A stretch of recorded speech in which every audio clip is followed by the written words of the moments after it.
amor, tolerância e solidariedade. Está no ar! Programa Mentes do Amanhã. Mentes do Amanhã. Está começando agora mais um programa espírita. Mentes do Amanhã. Falando sobre a doutrina espírita. Doutrina de amor e luz, ciência, fé e consolação, prometida a dois. Através do rádio, nós espíritas queremos levar até os seus lares mais um pouco sobre a mensagem de Cristo à luz da doutrina espírita e o esclarecimento sobre a nossa vida aqui na Terra e a outra vida no mundo espiritual. Pai é Deus e sois vós a família universal. Irmãos, é a doutrina espírita, a imensa esperança do porvir. Marchai ao clarão da luz bendita e nascer e renascer, amar e progredir. Doutrina de amor e luz, ciência, fé e consolação, prometida há 2000 anos por Jesus, diretriz da humana perfeição. Proclamam, irmãos dos céus, a boa nova lei imortal. Homens, fraternizai, vosso Pai é Deus e sois vós da família universal. Mentes do Amanhã.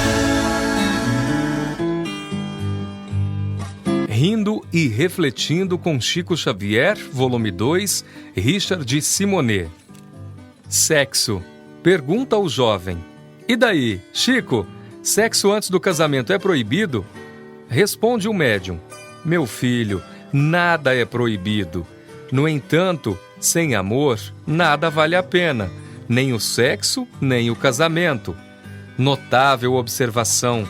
A doutrina espírita, proverbialmente, enfatiza a consciência livre. Não há proibições, considerando-se que a responsabilidade é uma planta frágil que só cresce em regime de liberdade.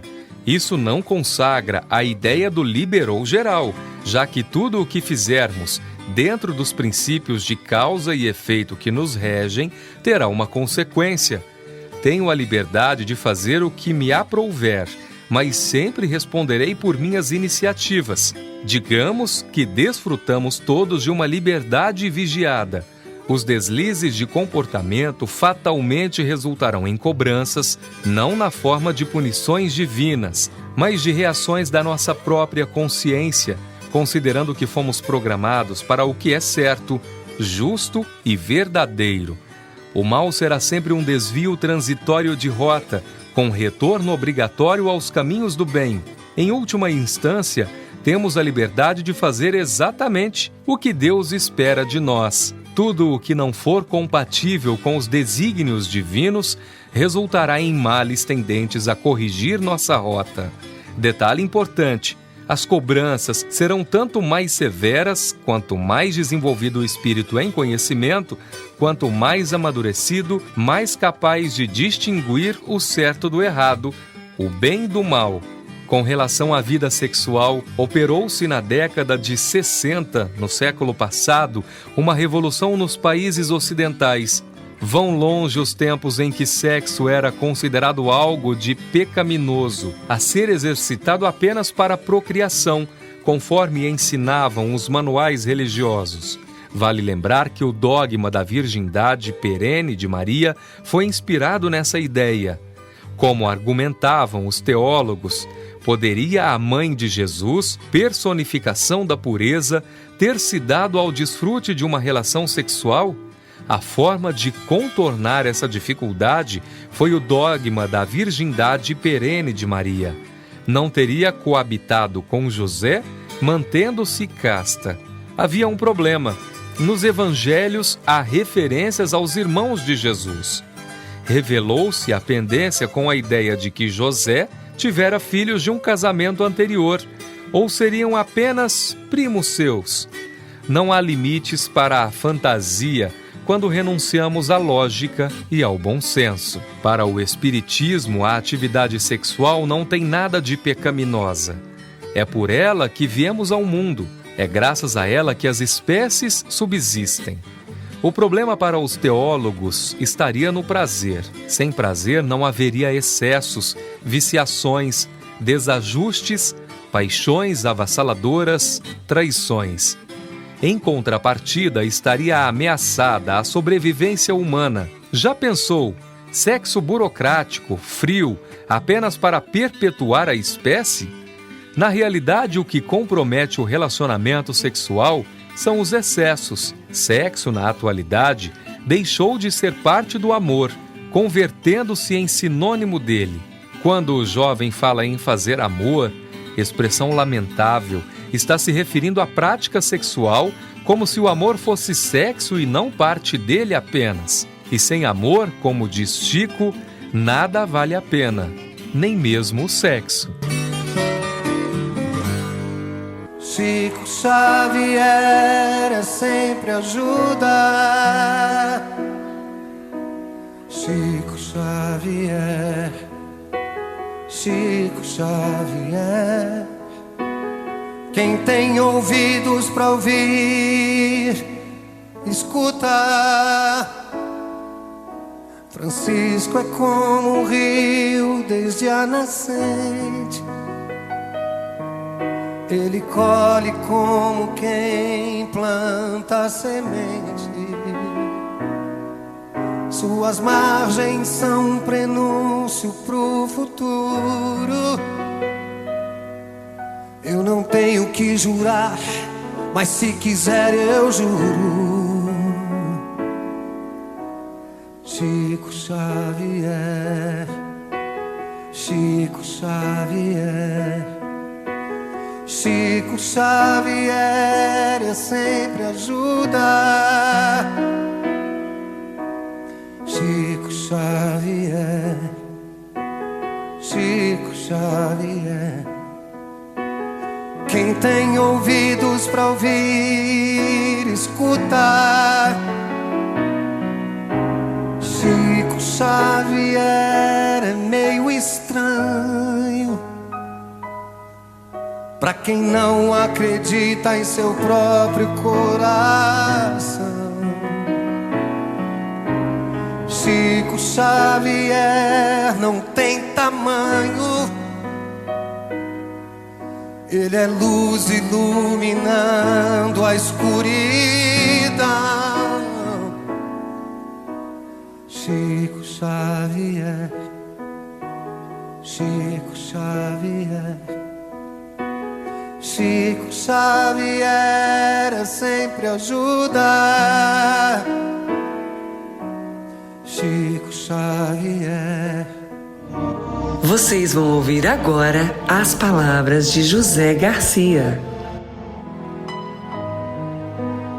Queridos ouvintes, é um prazer imenso estar com vocês e nós queríamos rogar a Jesus que nos ampare, que nos ilumine e distenda sobre todos as bênçãos do seu infinito amor.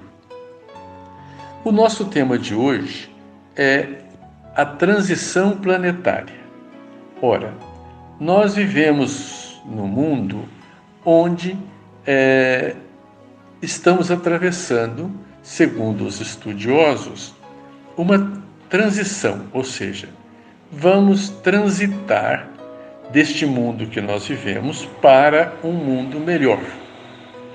Allan Kardec, quando escreveu o livro O Evangelho segundo o Espiritismo, ele classificou os mundos em 5 ordens diferentes. Isso ele escreveu em 1864. Portanto, há mais de 100 anos, há mais de 150 anos, ele colocou que existem no universo os vários mundos habitados, que existem mundos primitivos, mundos de expiação e provas, mundos regeneradores, mundos felizes e mundos celestes ou divinos. Estes mundos são habitados por espíritos de acordo com a própria condição planetária. Todos nós sabemos que já fomos um mundo primitivo no passado. E essa condição de mundo primitivo nós temos bem a noção de como era pelos próprios fatos históricos e os estudos geológicos que nós conhecemos.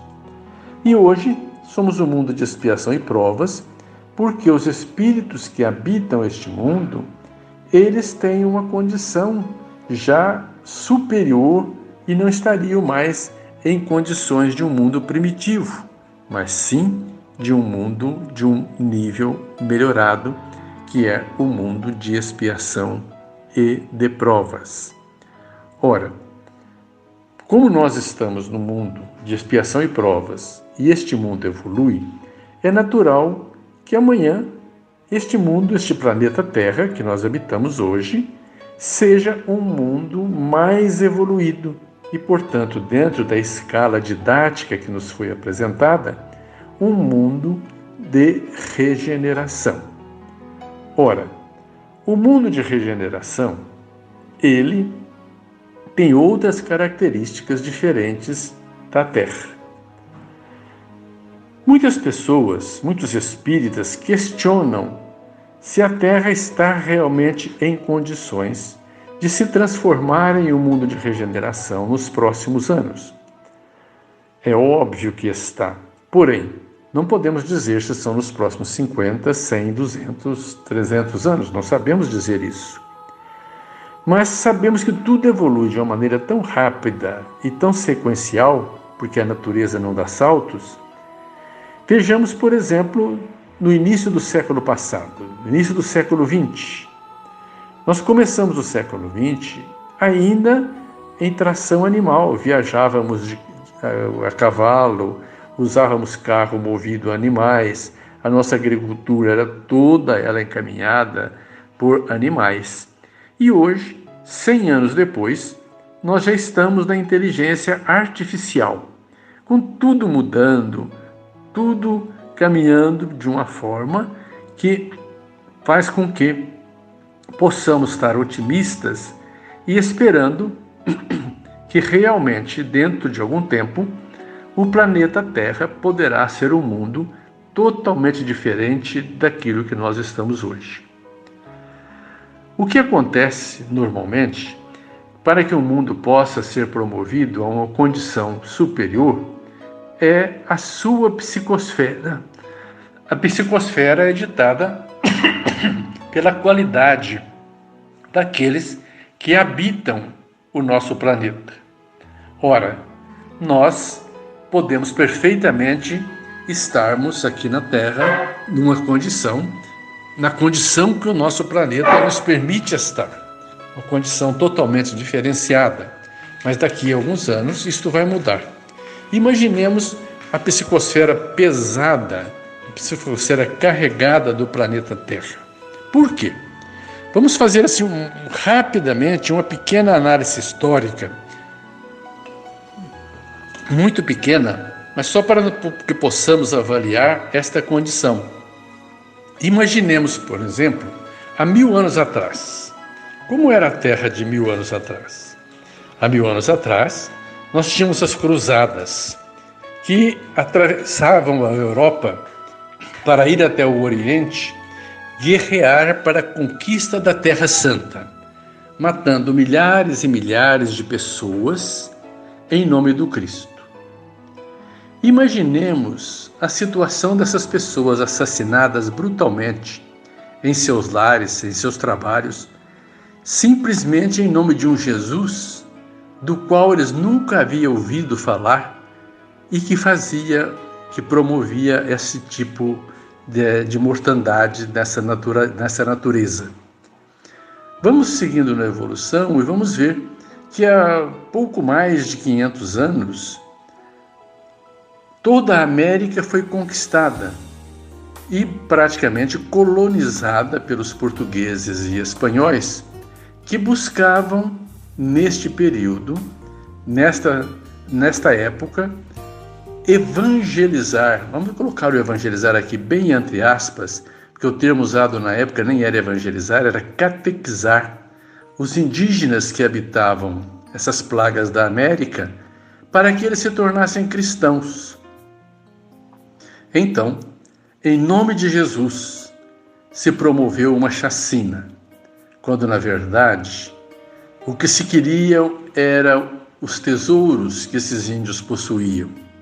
Então essas entidades, assim como aconteceu lá na época das cruzadas e aconteceu aqui na América, esses espíritos agredidos, assassinados, têm no seu íntimo uma revolta muito grande e até mesmo um certo rancor contra esse Jesus que eles nunca tinham ouvido falar e que serviu para destruir suas cidades, suas famílias, suas propriedades, tudo mais. Então é natural que este Jesus venha, não seja amado.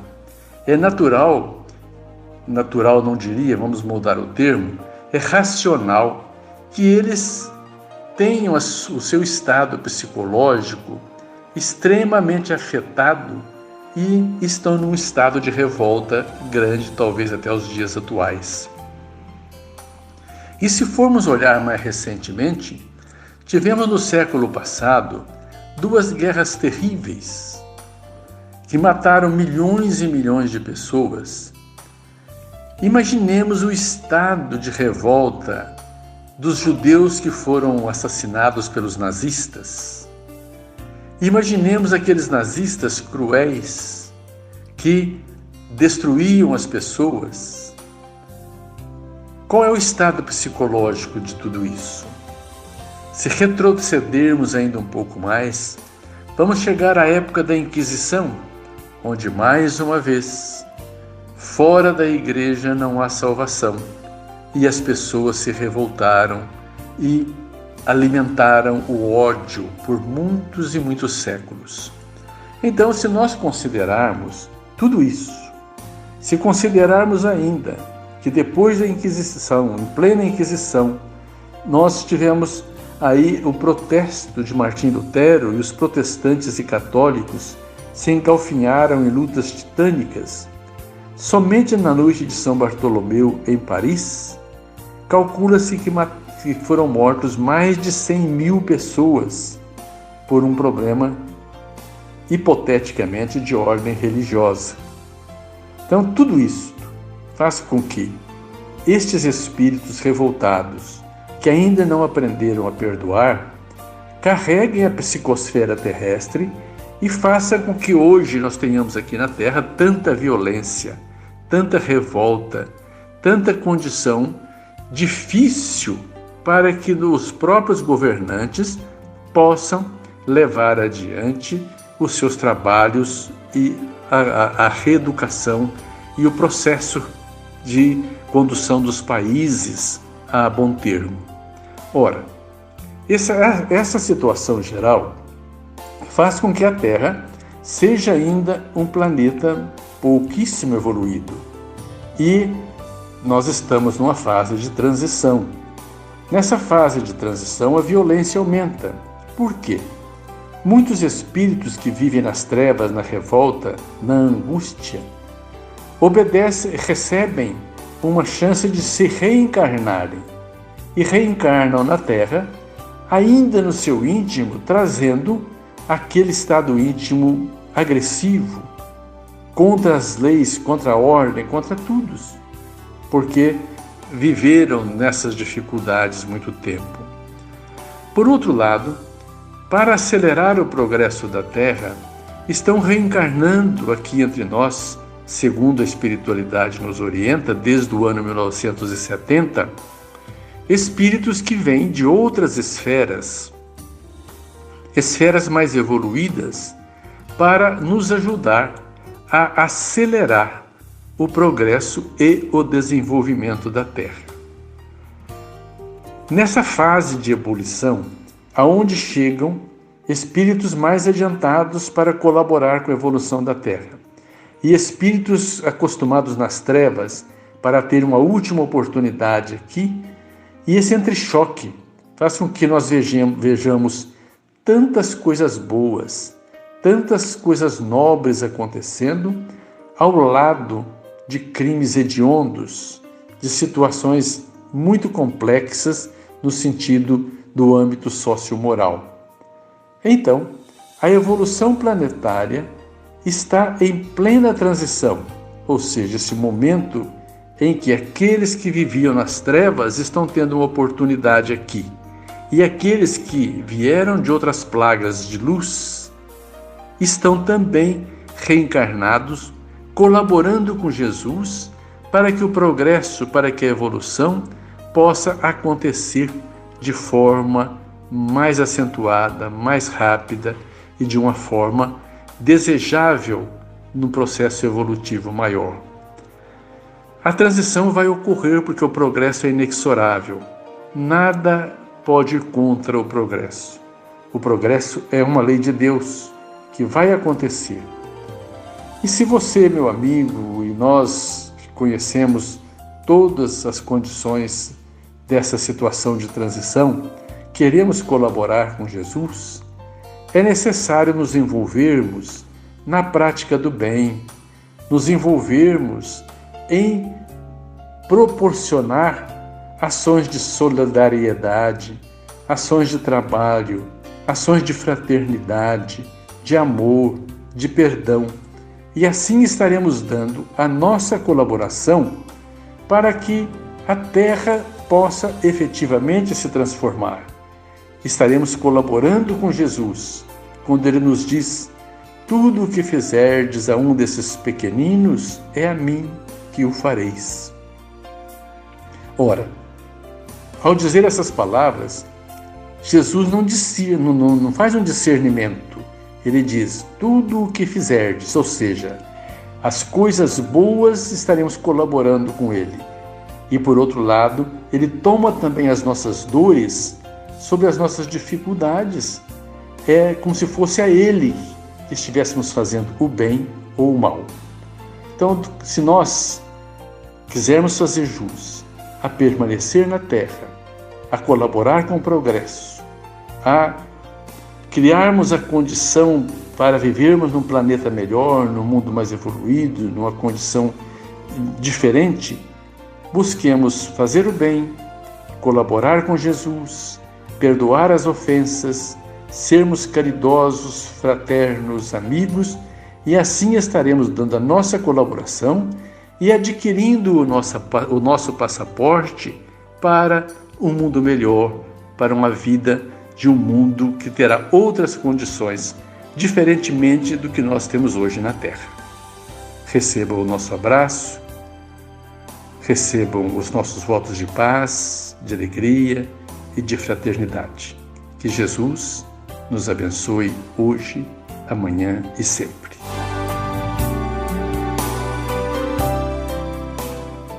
Mensagem do dia. Venho, Pai, me reverenciar diante da luz que me abraça. Venho, Mestre, me colocar à disposição de amor e de paz para que as minhas horas de percurso diário possam me abastecer e eu possa me dilatar em Tua direção. Venho no íntimo de mim mesmo pedir-te a proteção e o esclarecimento em tarefas que me permitam dilatar a minha esperança na reconstrução de minha alma e na do mundo que me acolhe. Venho, Pai, agradecer pelo alimento deste dia, pela paz da minha alma, pelos indultos que me concedes. Permita, Pai, que eu possa realizar as tarefas pretendidas e que dentro das minhas possibilidades esteja o meu crescimento como criatura infinita. Ampara-me, Pai, em minhas dificuldades. Lança-me a âncora da esperança para que eu possa querer continuar e buscar o meu fortalecimento íntimo na luta presente. Que este dia possa revelar a mim, em determinação de Sua excelsa vontade, que eu possa ser o amigo, o irmão, e levar a paz, a compreensão, a esperança aos sofredores e àqueles que Te esqueceram. Que meus passos me conduzam à plena complementação de minha alma. Que eu consiga me fazer humilde e caridoso diante de mim mesmo e das almas que me envolvem. Que acima de tudo, Pai, eu possa ser sempre um filho Teu e Te buscar naqueles que colocastes à prova. Que a luta diária seja o meu alimento espiritual, trazendo-me as frequências ideais de ser eterno. Ajuda-me a vencer a mim mesmo, a atenuar a minha culpa, a acolher todos com amor, a empreender mais esta caminhada, entendendo que tudo que me abastece é por Ti tocado e que dentro de mim possa se consubstanciar a união pretendida. Ampara-me, Pai, e que eu chegue à noite e possa novamente ter este diálogo amigo e confortador. Que meus passos cumpram exatamente o percurso pedido por mim e em cada momento de minha caminhada eu jamais esqueça que estás a me amparar e proteger. Emmanuel. Momento de refletir. Olá, minha prezada amiga, meu caro amigo, muito obrigado por se conectar. Seja muito bem-vinda, seja muito bem-vindo ao nosso vídeo número 2 do projeto do Mentes do Amanhã de estudo de O Livro dos Espíritos. E hoje nós vamos estudar 2 perguntas da obra básica da codificação, O Livro dos Espíritos. Antes disso, só vou responder uma pergunta de 2 amigos a respeito do nosso cenário, do cenário aqui da gravação desses vídeos. Olha, a espiritualidade está sempre ao lado da divulgação da doutrina.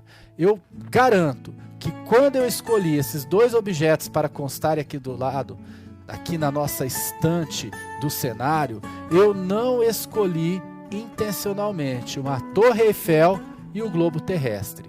É claro que há vários fatores que me levaram a colocar esses objetos aqui, mas quando coloquei os objetos eu não percebi que na verdade a Torre Eiffel simboliza Paris, e Paris é a cidade onde em 1857 foi publicada por Allan Kardec a primeira edição de O Livro dos Espíritos. E a doutrina espírita não ficou circunscrita à França, e ela logo tomou o mundo. E ali está o globo terrestre, que simboliza o nosso planeta, que simboliza a nossa humanidade. Isso esclarecido, espero ter respondido a contento os amigos. Vamos para as nossas perguntas de hoje.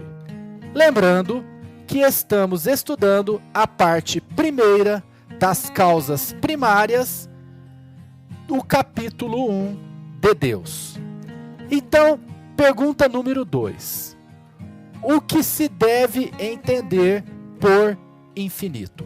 Kardec, ao fazer essa pergunta aos espíritos, na verdade, ele estava preparando a terceira pergunta, que nós vamos ver daqui a pouco. Ele pediu aos espíritos o conceito de infinito para depois fazer uma outra pergunta que tem a ver com Deus. Na resposta a Kardec, os espíritos deram uma informação que eu diria que é quase que matemática. A informação foi a seguinte: o que não tem começo nem fim, o desconhecido. Tudo que é desconhecido é infinito.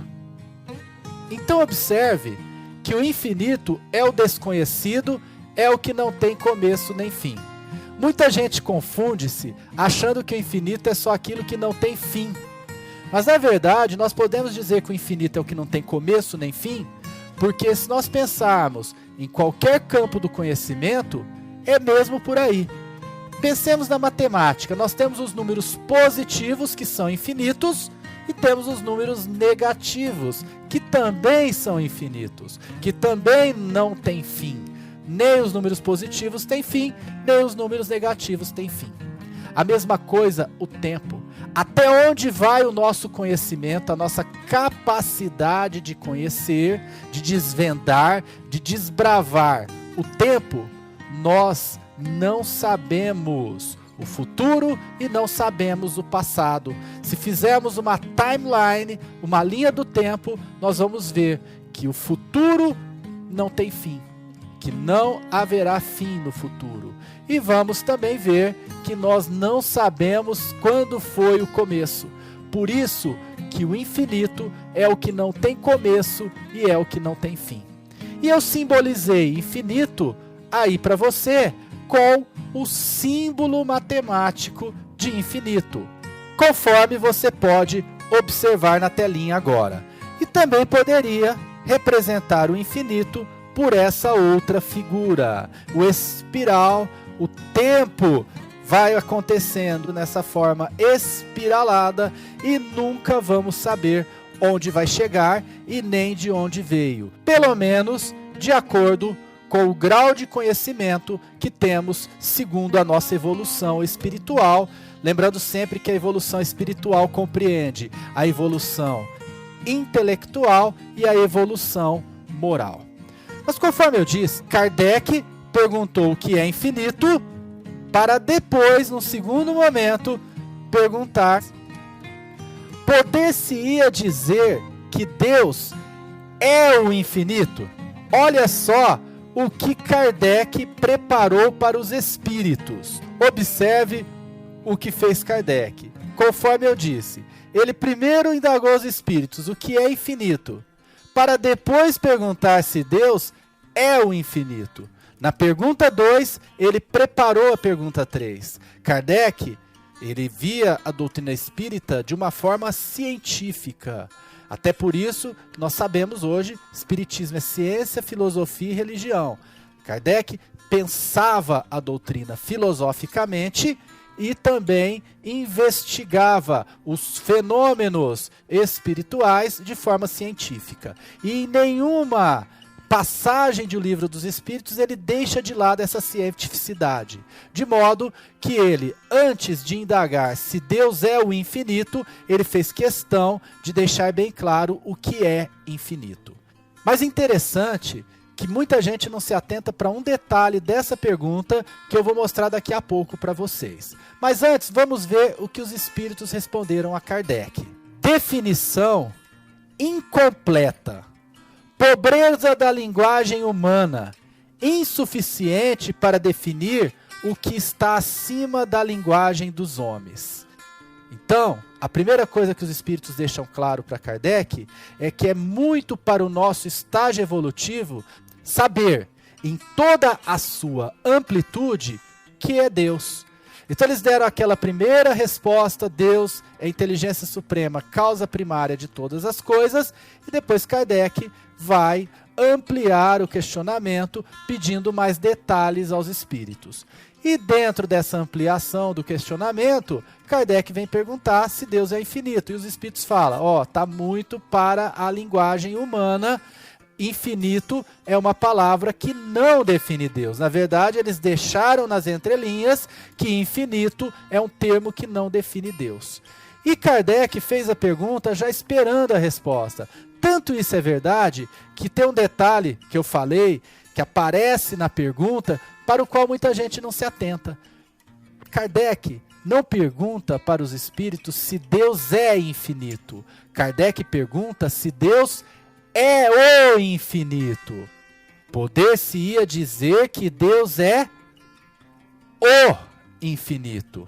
De modo que quando os espíritos respondem a Kardec, os espíritos não estão negando que Deus é infinito. Deus é sim infinito, mas Deus não é o infinito. E aí, Kardec, na sequência da resposta dos espíritos, faz as suas considerações de forma muito breve e objetiva, mas muito esclarecedora, dizendo, basicamente, que nós não devemos tomar o atributo pela coisa, deixando claro que infinito é um atributo de Deus e não é Deus. Deus não é o infinito. Basicamente, foi o seguinte que Kardec quis dizer. Eu vou tentar esboçar isso para você de maneira gráfica.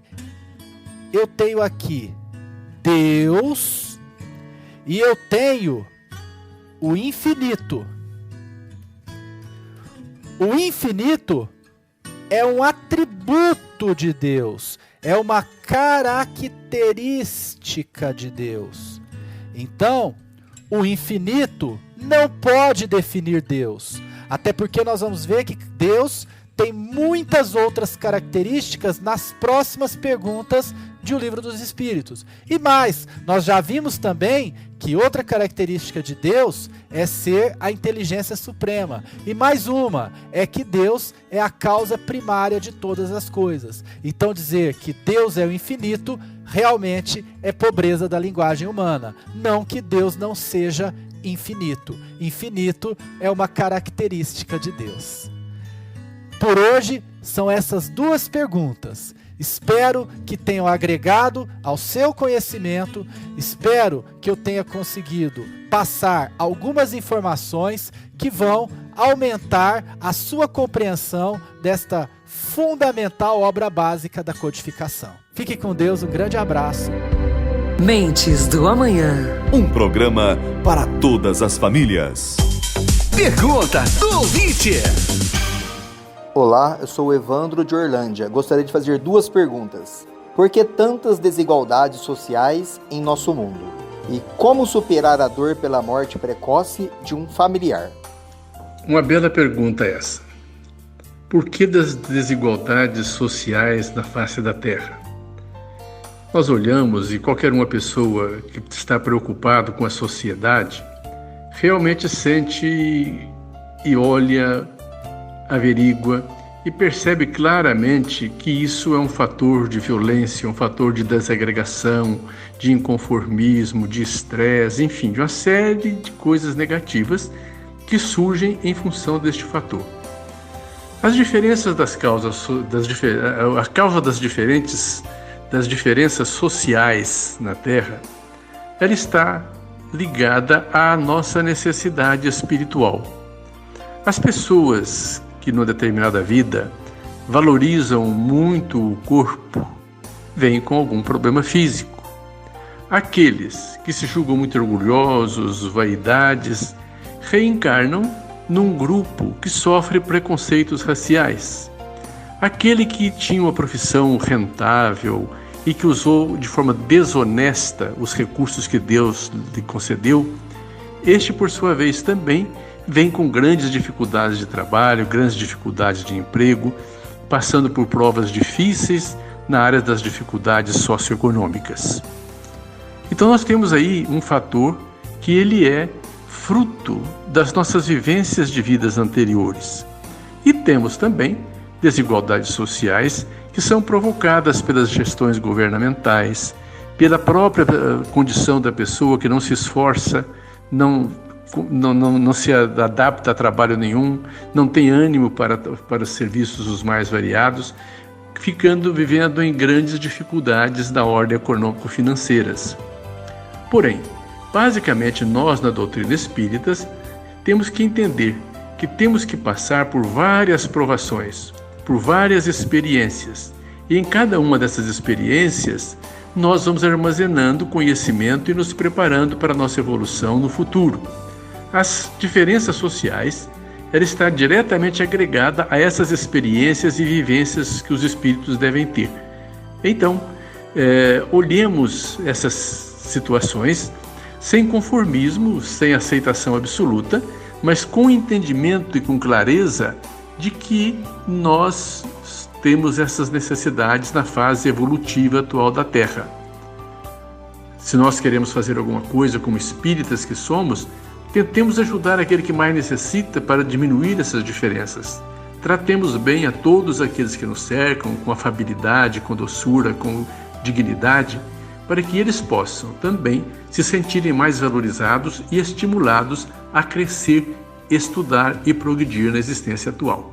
Então, assim nós poderíamos sintetizar essa questão que é abordada às vezes com muitas dificuldades para algumas pessoas.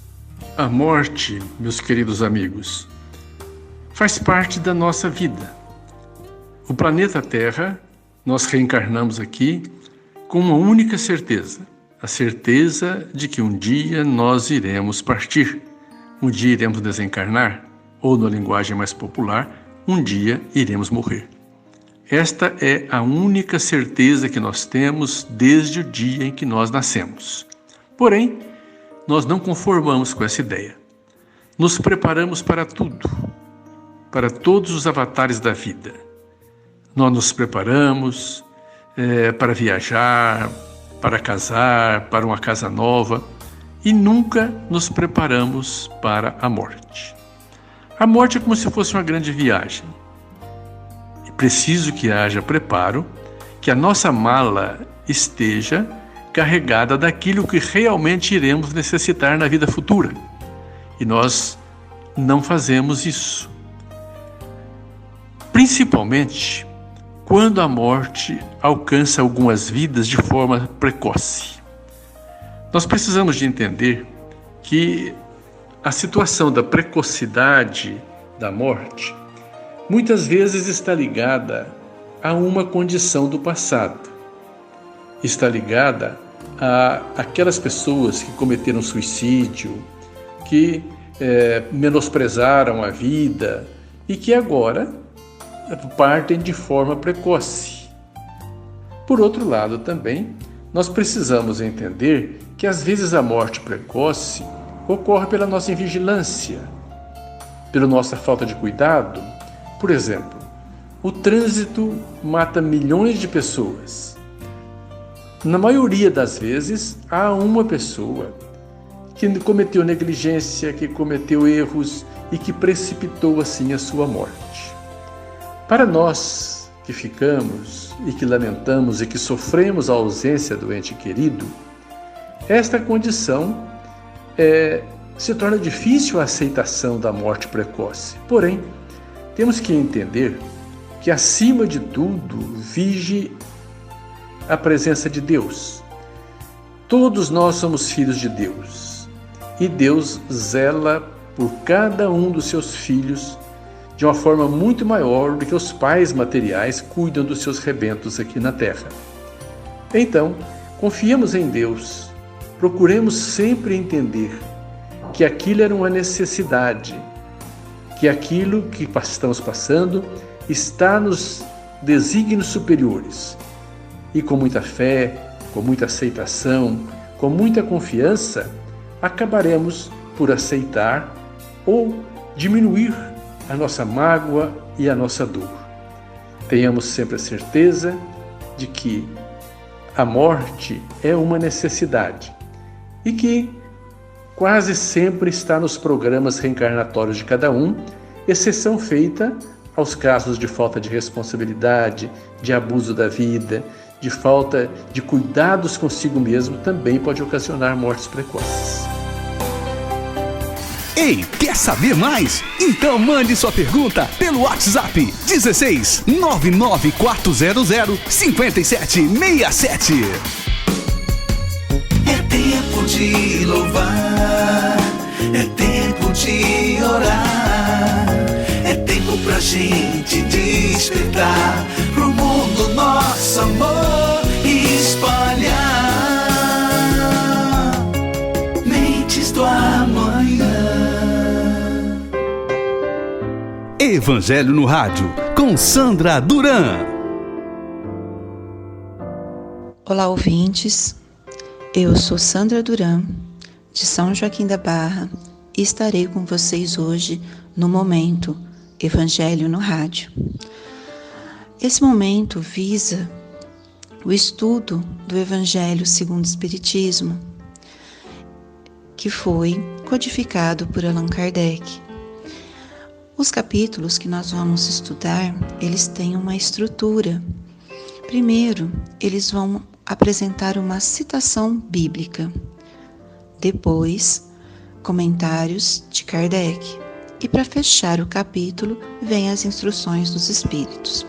Então, o capítulo 1, Não vim destruir a lei, vai ter como citação bíblica Não vim destruir a lei, que é de Mateus, capítulo 5, versículo 17 e 18.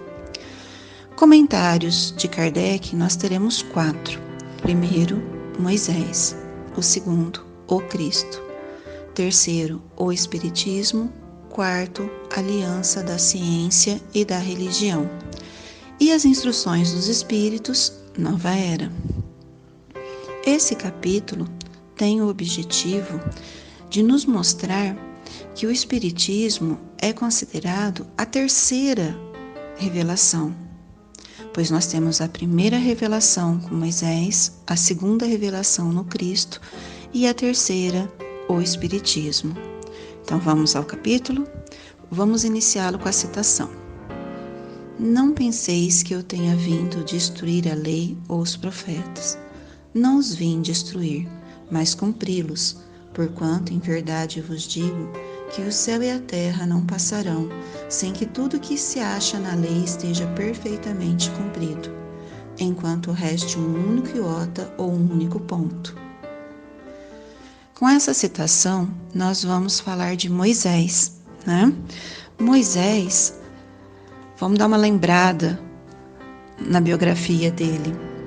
Moisés viveu entre 1592 a 1472 a.C. É considerado um profeta israelita da Bíblia hebraica, conhecida entre os cristãos como o Antigo Testamento. De acordo com a tradição judaico-cristã, Moisés foi autor dos 5 primeiros livros do Antigo Testamento, o Pentateuco. Esses livros são: primeiro, a Gênese, que traz informações sobre a formação do mundo. Segundo, o Êxodo, que é um relato histórico da escravidão e libertação do povo hebreu e sua aliança com Deus. O terceiro livro é Levítico, é legislação, ou seja, as leis de Deus sobre o sacrifício, a pureza, lei de santidade, calendário, etc. São as normas são as normas de legislação que regulam a religião. Quarto livro, Números, contém o censo da população. E o quinto, Deuterônios, são discursos que Moisés fez ao povo. Nos vale lembrar que Moisés tirou o povo hebreu do Egito e tinha uma população para guiar. Essa população precisava de normas, pois estava acostumada com as normas egípcias e eles estavam sendo libertos e necessitavam de novas leis de acordo com o único Deus que eles estavam fazendo aliança. Assim, na lei mosaica há 2 partes distintas: a lei de Deus, prolongada no Monte Sinai, e a lei civil e disciplinar, decretada por Moisés. Os 10 mandamentos é uma lei invariável. Por quê? Porque ele se aplica a qualquer sociedade. É de todos os tempos. Cabe em todos os países e realmente tem um caráter divino. Então vamos lembrar os 10 mandamentos? Então vamos lá. Primeiro, eu sou o Senhor vosso Deus e vos tirei do Egito, da casa de servidão. Não tereis diante de mim outros deuses estrangeiros. Não fareis imagem esculpida, nem figura alguma do que esteja acima do céu, nem embaixo na terra, nem do que quer que esteja na água ou sob a terra. Não adorareis e não prestarei culto soberano. Segundo, não pronunciareis em vão o nome do Senhor, vosso Deus. Terceiro, lembrai-vos de santificar o dia do sábado. Quarto, honrai pai e mãe, a fim de viverdes longo tempo na terra que o Senhor vosso Deus vos dará. Quinto, não matareis. Sexto, não cometeis adultério. Sétimo, não roubeis. Oitavo, não prestarei falsos testemunhos contra o próximo. Nono, não desejeis a mulher do próximo.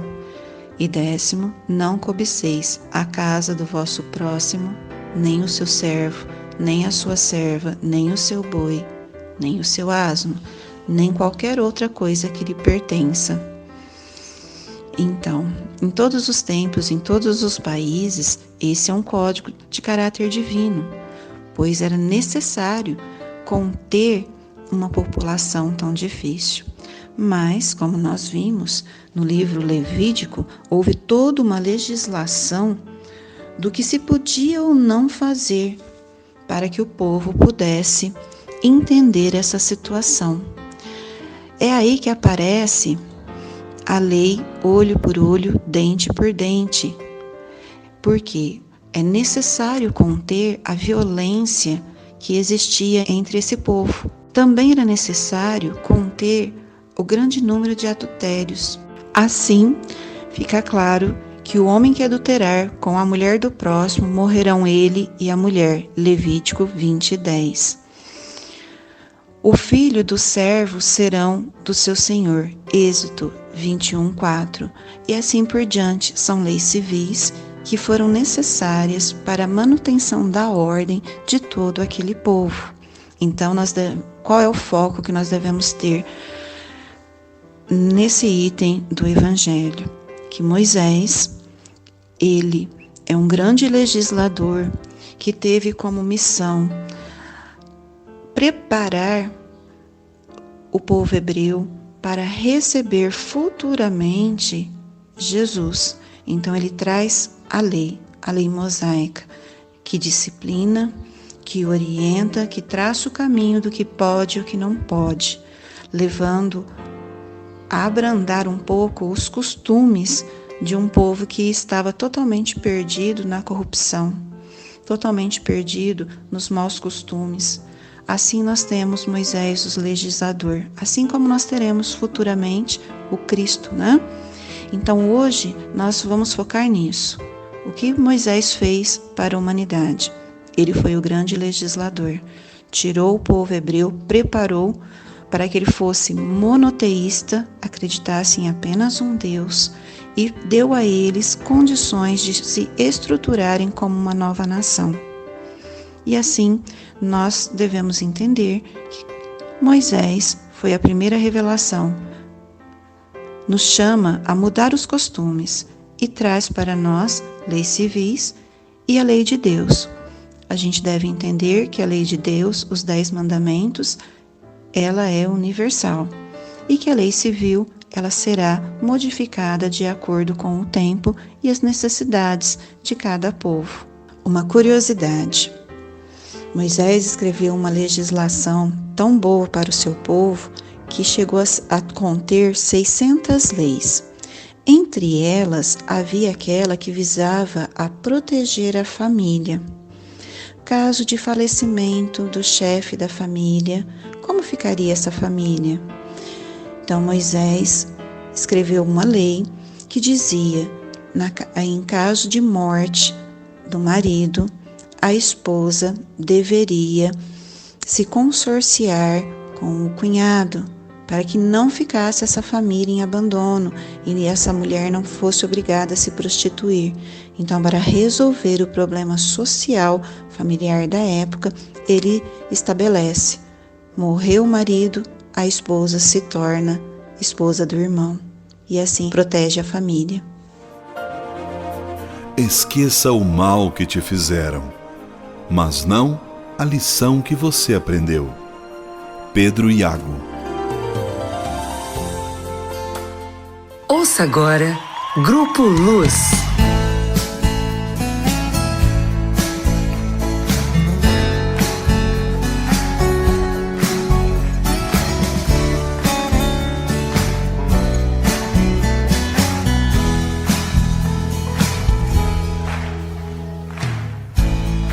Fala comigo, não fique assim. Eu sou seu amigo, vem pra perto de mim. Nada no mundo vai nos separar.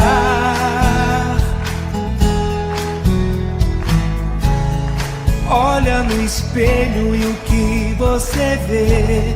Ninguém é melhor que ninguém, pode crer. A vida dá voltas, você vai melhorar.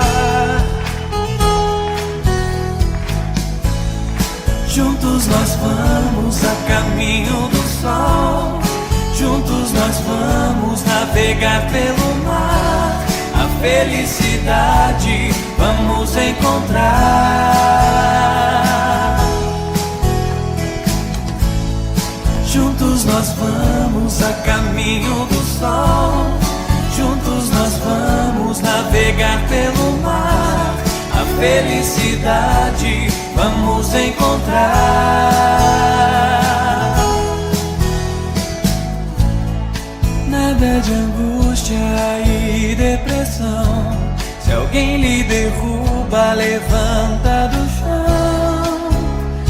A vida dá voltas, você vai melhorar.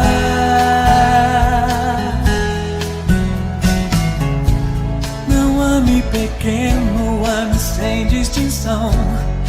Fique sereno, abra o coração. A vida dá voltas, você vai melhorar. Juntos nós vamos a caminho do sol, juntos nós vamos navegar pelo mar. A felicidade vamos encontrar. Juntos nós vamos a caminho do sol, juntos nós vamos navegar pelo mar. A felicidade vamos encontrar.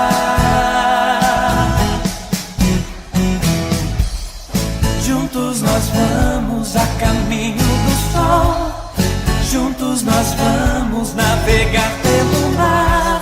A felicidade vamos encontrar.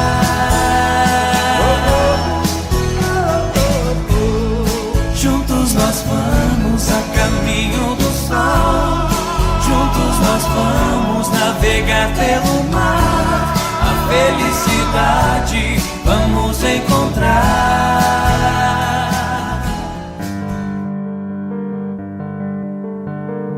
Deus nosso Pai, que sois todo o poder e bondade, dai a força àquele que passa pela provação. Dai a luz àquele que procura a verdade. Ponde no coração do homem a compaixão e a caridade. Deus, dai ao viajor a estrela guia, ao aflito a consolação, ao doente o repouso. Deus, dai ao culpado o arrependimento, ao espírito a verdade, à criança o guia, ao órfão o pai. Senhor, que vossa bondade se estenda sobre tudo que criastes. Piedade, Senhor, para aqueles que não vos conhecem, esperança para aqueles que sofrem. Que vossa bondade permita aos Espíritos Consoladores derramarem por toda parte a paz, a esperança e a fé. Deus, um raio, uma faísca do vosso amor pode abrasar a terra.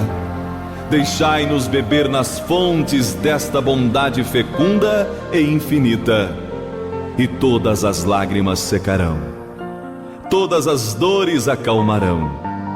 Um só coração, um só pensamento subirá até vós, como um grito de reconhecimento e de amor.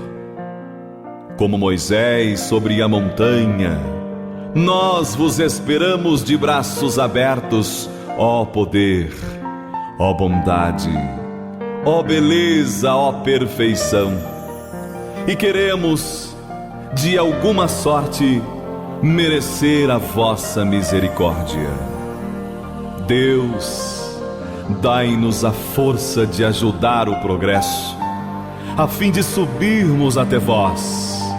Dai-nos a caridade pura, dai-nos a fé e a razão, dai-nos a simplicidade que fará de nossas almas o espelho onde deve refletir a vossa imagem.